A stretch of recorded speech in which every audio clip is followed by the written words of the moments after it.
Okay, that's fine. Hi guys, this is Modo Victor, and this is a day after the Madagascar spanking.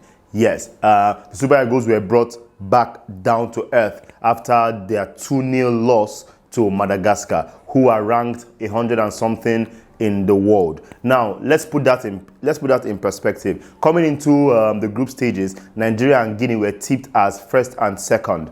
And at the end of the group stages yesterday, Madagascar beat Nigeria 2-0 to top the group on 7 points and push us into what you'd call murky waters. But I'm not talking about what they have to do to progress beyond this stage, round of 16. I want to talk about their performance yesterday. To be fair, almost everybody in a Super Eagles shirt had a day to forget.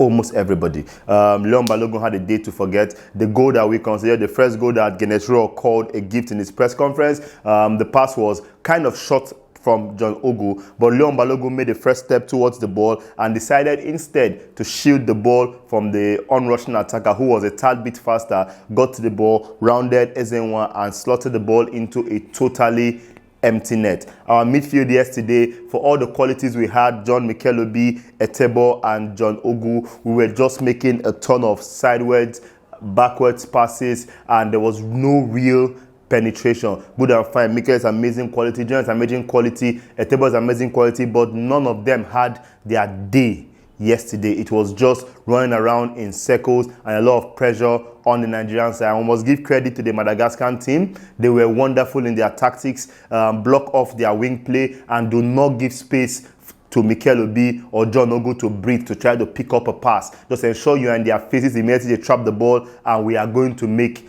errors. And they got their formation spot on. Now going to our attacking department. It took Musa and Samuel did not get into the game early. It was when Samuel made an eventual switch to the other side that he could actually get some runs off. The Madagascar team basically played a tag team on both Musa and Samuel. So anytime they are with the ball, they are always being marked by two players at every time, making it more difficult to isolate one person and dribble. And Odin Igalo kept fighting all night. The 5 and 6 did not give him breathing space for all his endeavor, trying to win fouls, trying to get to the ball fresh. They just kept blocking it off. Now, the second half saw Ogu leave and did come in. And the usual industry running up and down gave us a bit more pace, gave us a bit more urgency to our play. But it was a little bit too late. And when they scored the deflected free kick, there was no coming back from there. But what I want to talk about now is what Gernot Rohr said at the press conference. He said that, I asked him the question about Onyekuru and Osimhen, that Nigerians expected to see some people you have not given a chance to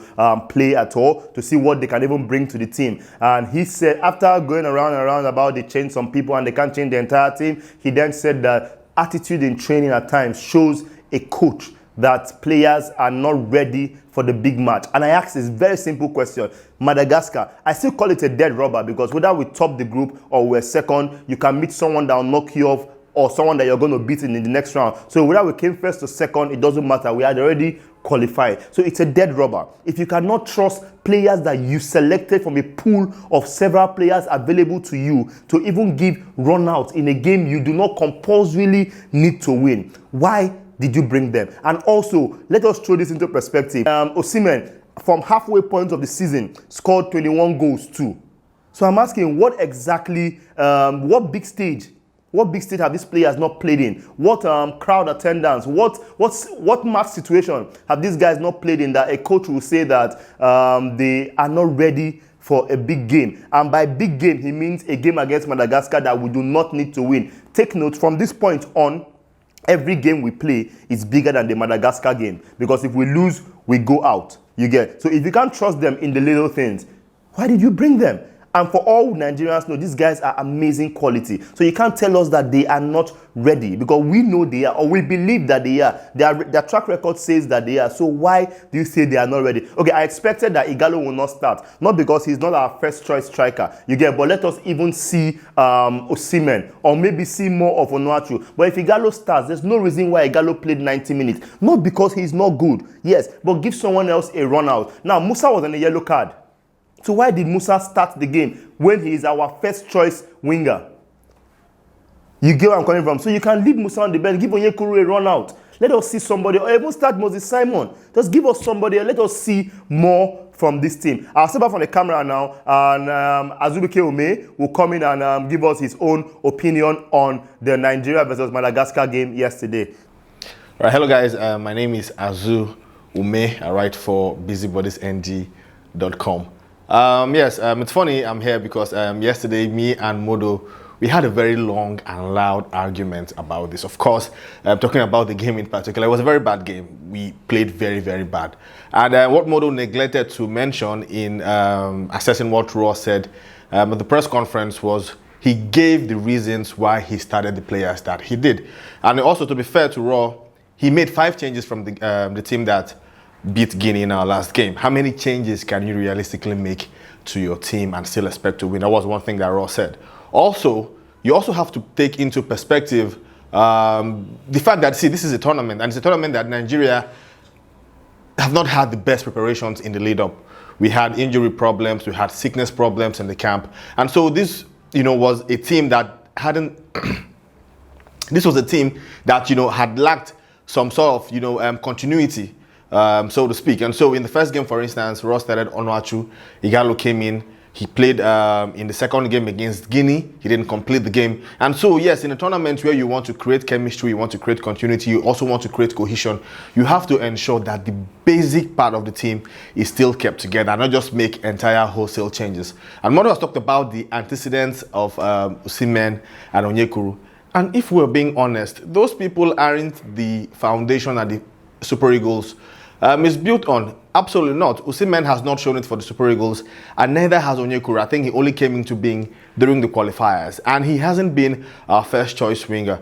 And he hasn't been our first choice winger. Yeah, so back to the game yesterday, it was a very poor performance. The guys that came in didn't really justify their place. It's understandable Samuel Kalu looked a bit off the pace because obviously he's had the health scare. He still was, lacking game rhythm. John Ogu didn't do his own chances any good. Mikel Obi, the conundrum about where to play him and where is the most effective also hasn't been answered. And I think that for me, the Super Eagles, the problem with that team is more about a question of personnel in the middle of the field than who Rohr decides to put out in attack. I think that where you have players like Musa and Kalu and Igalo who have a lot of movement, you also need people in the midfield who are able to link midfield with attack, who can find them with long balls when they face a massed defense like we saw against Madagascar. And Modo says Madagascar was a dead rubber. I beg to differ. It was a game that, yes, we didn't need to win, but also was a game that we did not need to lose. And Madagascar, again, they're unbeaten. They qualified first of every single team to the Nations Cup in October in a group that had Senegal. So you have to take them seriously. We know it said that, there are no small teams in football. And what we saw with the Super Eagles yesterday just proved the fact. I think that now Rohr has gotten a wake-up call. The players themselves have gotten a wake-up call. And we hope that they can, see reality and do a lot more better in the round of 16. All right. You just listened to Azubuike. Yeah, we had a serious argument yesterday on Rohr's omission of Osimhen and Onyekuru. Well, he pointed out a lot of stuff, but the bottom line remains that he mentioned something that I think every true Nigerian pundit has wanted an answer to be provided for, but that answer has not come. Mikel Obi's best position at club level, every club he has played, remains central midfield or sometimes at Chelsea defensive midfield. But the Mikel that we saw at Middlesbrough, I was able to stream 1 or 2 of their games, is the defensive midfielder takes the ball from, either he marks the ball from the opponent or takes the ball from a 5 and 6, which gives same to Mikel Obi behind the opponent's halfway line, and he distributes this ball. Now, Rohr playing Mikel further forward as an attacking midfielder did not do us justice at all. 5 minutes into the game, Mikel came back to the center circle and was collecting ball there. He did not make a move forward. He kept distributing his passes from there. So you now had a John Ogu, a Mikel Obi, and Etebo, 3 basically central midfielders playing all around the center circle and behind our own and inside our own halfway line. That did not do us any justice at all. We love Mikel Obi; he's an amazing player, but I have a feeling that the way he's being used in this competition and by other coaches